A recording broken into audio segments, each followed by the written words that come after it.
సభలో దురదృష్టకరమైనటువంటి సంఘటనతో 8 మంది ప్రాణాలు కోల్పోవడం జరిగింది. అయితే సాధారణంగా మనం గమనించాల్సింది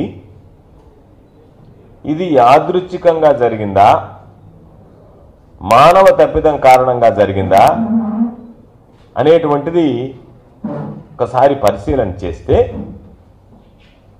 కేవలం చంద్రబాబు నాయుడు యొక్క విచిత్ర ధోరణి, విపరీతమైనటువంటి ప్రవర్తన ఈ దుర్ఘటనకు కారణమని చెప్పి స్పష్టంగా అర్థమవుతుంది.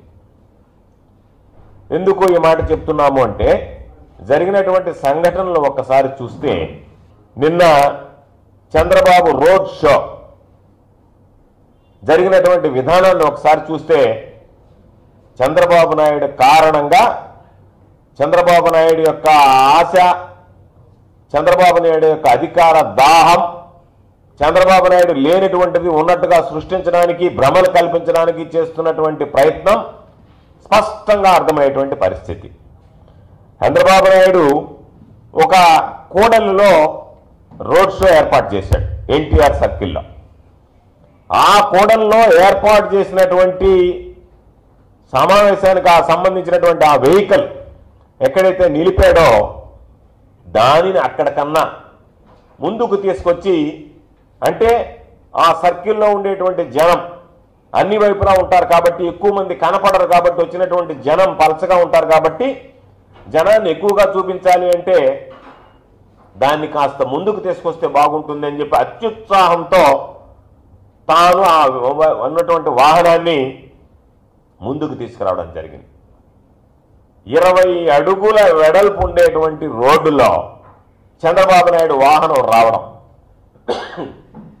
దానికి సంబంధించి మీకున్నటువంటి ఇరు వర్గాలు, అక్కడ ఉన్నటువంటి గ్రూప్ రాజకీయాలు పోటాపోటీగా రోడ్డుకి ఇరు ప్రక్కల ఒకరు ఒక పక్క కడితే ఒకరు ఒక పక్క ఫ్లెక్సీలు కట్టడం. మీ దురుద్దేశం ఏంటి? జనాలు అటు ఇటు వెళ్ళిపోకుండా ఆ ఫ్లెక్సీల మధ్యన నిలబడితే డ్రోన్ కెమెరాతో చూపిస్తే ఓయమ్మ చంద్రబాబు నాయుడికి జనం చాలా మంది వచ్చారని చెప్పి చూపించడానికి నువ్వు చేసినటువంటి ప్రయత్నం వికటించి 8 మందిని ఈరోజు బలి తీసుకోవడం జరిగింది. ఎన్ని పొరపాట్లు చేయాలనో, ఎన్ని చెయ్యకూడదో అన్ని రకాలైనటువంటి పొరపాట్లు చేసి ఈరోజు వాళ్ళ చావుకి కారణమైనటువంటి వ్యక్తి చంద్రబాబు అని చెప్పడానికి ఏమాత్రం వెనకాడాల్సినటువంటి అవసరం లేదు. ఇది శవరాజకీయాలు కాదు, ఇది వాస్తవంగా జరిగినటువంటిది. 8 మందిని చంద్రబాబు పట్టణ పెట్టుకున్నాడనేటువంటి ఆవేదనతో మాట్లాడుతున్నాం. ఏ పార్టీకి సంబంధించినటువంటి వ్యక్తినైనా పాపం దుర్మార్గంగా మాట్లాడుతున్నారు. దుర్మార్గంగా ఎన్ని రోడ్ షోలు జరగలేదు, ఇటువంటిది ఎప్పుడైనా అనుకోకుండా జరిగింది. బొబ్బిలేటి జరిగింది, ఎమ్మిగినూరేటి జరిగింది, లక్షల మంది వస్తున్నారు, ఒక ప్రభంజనం జరుగుతుంది. ఈ కందుకూరులో జరిగిన సంఘటనకు మేము బాధపడుతున్నాము. మీరు ఎప్పుడన్నా ఇట్లా ఇచ్చినారా?